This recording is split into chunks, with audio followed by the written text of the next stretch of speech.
Slutsky equations, symmetry, homogeneity, and adding up conditions restrict the relationships among demand parameters, budget shares, income elasticities, and price elasticities.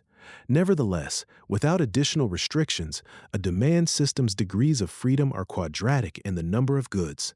Several strategies commonly used in economics to economize on demand parameters, which we outline now and provide details later in this lecture.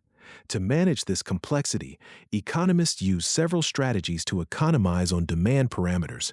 One such strategy involves assuming homothetic preferences, where all income elasticities of demand equal 1.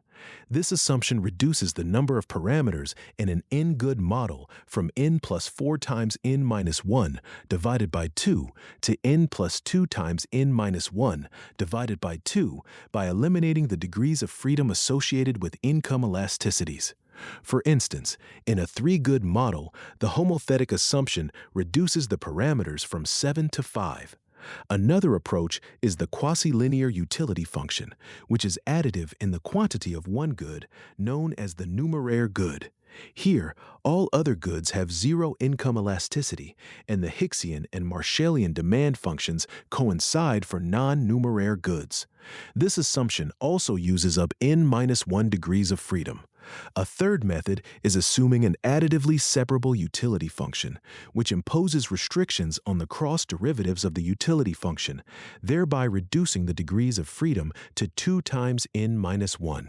This approach is especially common in macroeconomics and finance, where models often involve many goods or states of nature. Additive separability ensures that the number of parameters grows linearly with the number of goods, rather than quadratically. The Frisch demand system is particularly useful for analyzing additively separable models.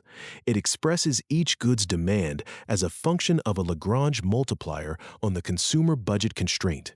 This system reveals that all goods in an additively separable model are normal, and cross-price effects are mediated through the multiplier. In economizing on demand parameters, the concept of elasticity of substitution is helpful. It is defined as the ratio of the Hicksian cross-price elasticity to the share of the other good. This elasticity is unit-free and represents Hicksian symmetry without reference to other shares or elasticities.